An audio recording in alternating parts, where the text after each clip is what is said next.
it's still experimental. Somebody very senior, and I better not say who, somebody very senior in the British military told me it's something they are quite concerned about. The genetic manipulation, injection, for example, of human bodies with something called respirocytes. I probably mispronounced that, but these are sort of artificial red blood cells that enhance the body's capability. So, for example, to be able to cope with far fewer hours sleep, or to be able to breathe under or hold your breath underwater for much longer, to give your sight enhanced vision. And it's all part of kind of linking up human bodies' capabilities to tech. I don't think China wants to invade Taiwan. It wants Taiwan back inside the fold, as it considers it. Beijing considers that Taiwan is a renegade province and it needs to be brought back under Beijing's rule. Taiwan is not independent, but it's a self-governing democracy, and it is very liberal. It's the first country in Asia to legalize same-sex marriage. It's a very kind of benign, calm, nice place. You can go up to a policeman there and ask directions and they'll help you. They won't demand to see papers and things like that.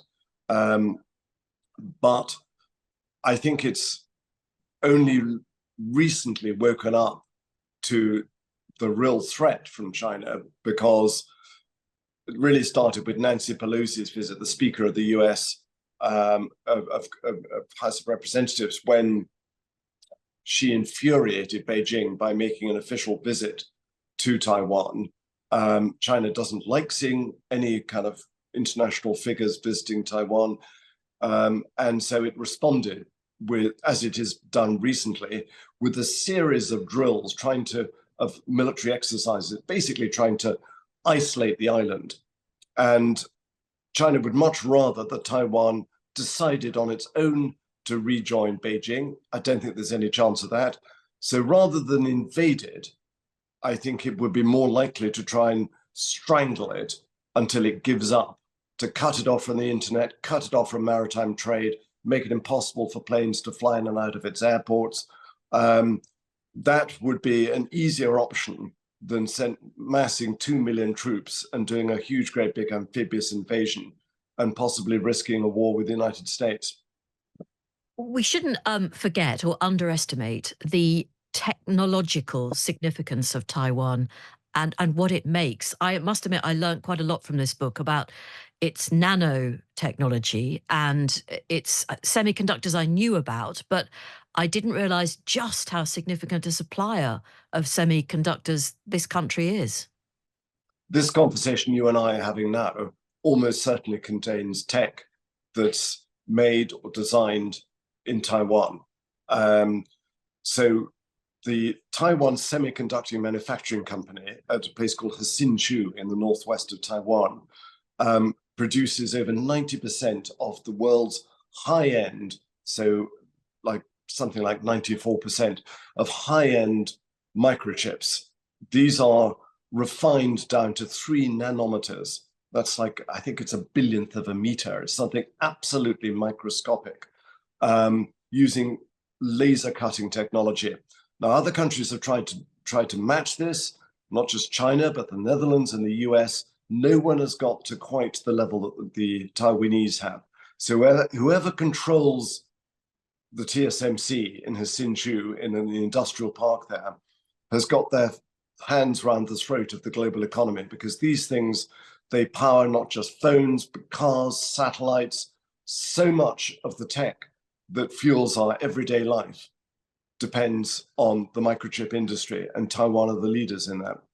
So as the UK, we have to care about what happens to Taiwan. We can't say, oh, it's just a tiny place, although it isn't that tiny actually in population terms, and it's thousands of miles away. It actually really, really matters. So it does. This is why, Jane, in the book, I've interspersed the kind of action scenes and the stuff that takes place in Hong Kong and Macau and Taiwan.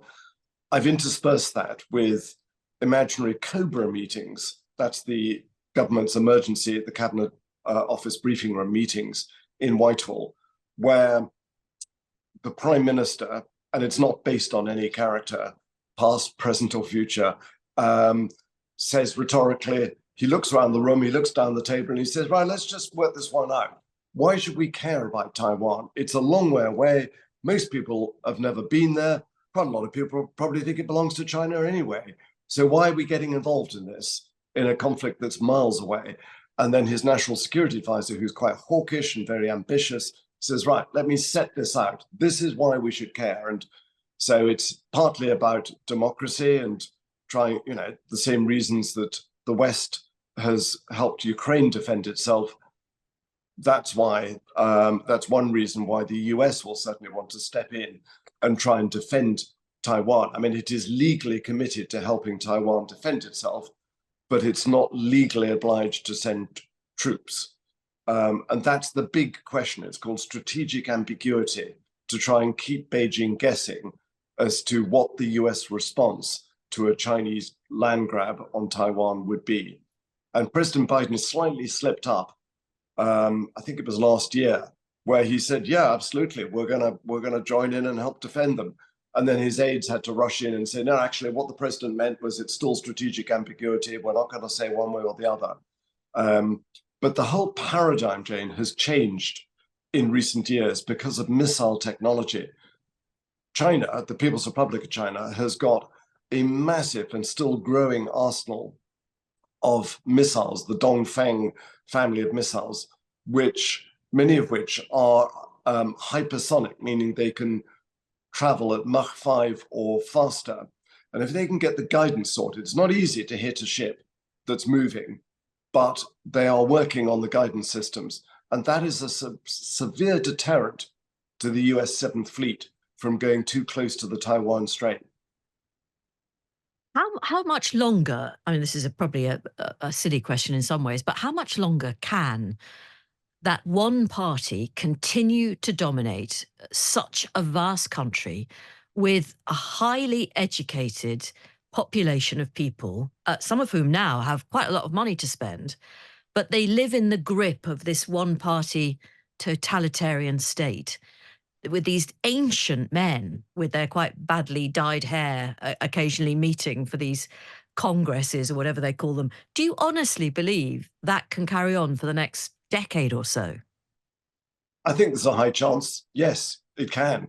I mean, I'm old enough to remember Tiananmen Square, and which was 35 years ago, roughly. And there were a lot of people saying, this is it, democracy, it's coming to China, it's the end of the Chinese Communist Party's grip on power. It hasn't been. And the big mistake, I think, well, the West has made several mistakes. I mean, let's not go right back into the grisly 19th century imperialist history, which China remembers very well, even though most people here in Britain don't know very much about it. But Britain did not behave well in that part of the world. And China still holds a grudge about that and often says, back off, Britain. What we do in the South China Sea has got nothing to do with you. Your imperialist days are over. And I should just mention, I mean, reality, China has effectively taken over most of the South China Sea. It's colonized reefs and atolls and concreted them over, put runways, put missile bases, and said, this is now Chinese territory, you need permission to travel past it. And there was an international tribunal that ruled against China. China's just ignored that. So currently there are constant standoffs between China and the Philippines, for example, over a place called the Second Thomas Shoal. It's a reef that's very close to the Philippines coast. It's nowhere near China, but the Chinese Coast Guard is trying to drive away Filipino fishermen, fishing vessels, saying, no, this is Chinese territory. And basically, the West was too busy dealing with places like Afghanistan and counterterrorism to notice what was going on. So to go back to your question, Jane, a great deal depends on the figure of Xi Jinping. He's in his early 70s. His sights are set on 2049. Now, he may not be alive in 2049, But long before then, that is the centenary of the founding of the Chinese Communist Party, when China became the People's Republic of China, 1949. And long before then, he wants to see Taiwan, as he sees it, reunited with the motherland. It's become a kind of all-consuming goal for him. China's got big, rather more mundane problems than that. It's got, an employment crisis, a housing crisis, property crashes, terrible pollution. It relies a lot on coal-fired power stations. So it's got things to deal with at home. And this, if they do make a move on Taiwan, the effects on the global economy would be massive. And that would affect China too. Yeah. So, you can isolate Russia from the Western economies with some degree of success. I mean, although we are actually indirectly still importing Russian oil and gas, but you can't isolate China. It is hardwired into the global economy and the global supply chain. Well, I mean, it's also infiltrated any number of British institutions. I remember going to a broadcast journalism course some years ago at a university, and almost a quarter of the students were Chinese. And the lecturer told me they wouldn't be able to use the what they'd learned, but they would know how the West did it, if that makes any sense. Which just seems bizarre. And we know there are loads of institutions in Britain that, well, really rely on Chinese students coming over. Yeah, this is, there is a growing realization that, and it's only really quite recent that legislation's been introduced to make it a crime to be working for a foreign agency in this country, particularly if it belongs to what's considered to be a competitor or even a hostile state like Russia. And yeah, there is a real concern that in some cases, the curriculum in British educational institutions is not necessarily being altered, but is being affected by Beijing's wishes, where they've got a significant investment in it. So yeah, there's a growing awareness of that, I think. But I mean, China, unlike Russia, China is a massive economic power. It is the second biggest economy in the world. Russia's got a tiny economy.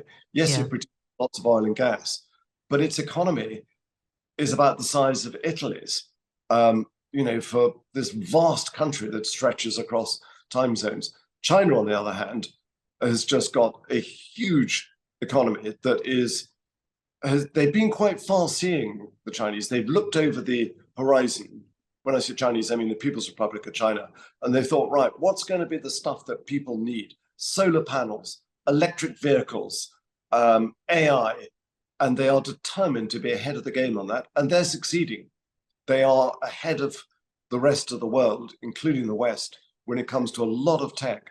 They've invested massively in things like generative AI, artificial intelligence. Something like 2/3 of the world is going to the polls this year. We've already had some elections, but we've got big ones to come, especially in November. I mean, the larger threat is considered to come from Russia because it's got a proven track record in electoral interference. And this can be in lots of different ways. This can be activating troll farms who are not directly linked to the state, but are basically doing the state's bidding. Not necessarily in Russia, but it could be North Korea, it could be Iran, it could be China. And they have the capability, should they choose, to really try and make a mess of our elections by putting out lots of disinformation, deepfakes. I mean, just think about it. Some time ago, a few months ago, a lot of people in the northeast of the US got phone calls, automated phone calls from somebody sounding exactly like President Joe Biden, saying, don't bother voting in these little elections, save your vote for November. It wasn't him, it was a deep fake. So in my first novel, which I wrote, God, I don't know, years ago, I mean, 8 years ago, something like that, I had an imaginary scene there where MI6 and GCHQ took samples of a drug lord's voice and manipulated it to then ring up his wife and play a message that appeared to sound like coming from him, saying, you must, give yourself up or whatever, if you don't give yourself up, I'm going to spend the rest of my life in prison, something like that. And I just thought of this, I imagined this. I had no idea that such a thing would actually become real a few years later, and possibly even was already then.